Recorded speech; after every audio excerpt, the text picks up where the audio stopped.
Just last year, somewhere around July of 2024, I went back to the Philippines after being abroad here in Canada for over 7 years. And to no one's surprise, nostalgia hit like a sack of bricks just after getting out of the plane doors. Not because of the fresh Philippine breeze, no, but because of the local Jollibee just outside of the airport. One of the places that we visited during my stay there was Lake Agco, a hot spring area around Kidapawan City in Mindanao.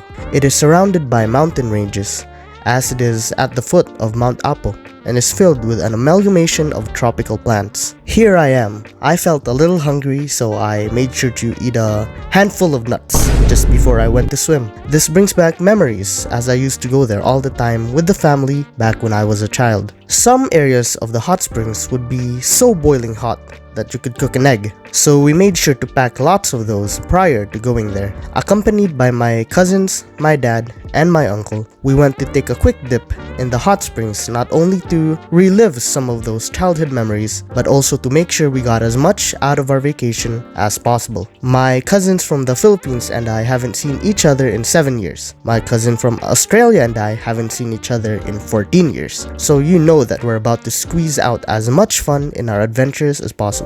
Warning, the videos that I'm about to show you were filmed using a Nokia 3310. I apologize for the quality in advance. We first washed up in the cold natural water prior to going inside the hot spring just to keep clean. That initial cold water, which was freezing almost, reminded me of the warmest winter day in Canada. Me, my cousins, and my uncle just chilled around the hot springs for a little bit, talking with the locals and enjoying our time. The entire place smelled like sulfur, and for those who don't know what that smells like, use rotting eggs as a reference. During this time, one of the locals mentioned a mud bath location, one of those places where you can get some boiling mud to splatter all over your body, just a kilometer away from where we currently were. Initially, I was a bit hesitant, but after I heard that the mud would remove even the smallest pimples, you know I just had to go. He said that it was a hike up a mountain, but that the experience and scenery were definitely worth it. On our way to the boiling mud, we had a quick look at the main source of the hot spring. My dad didn't get to film it, so here's a picture for reference. Finally,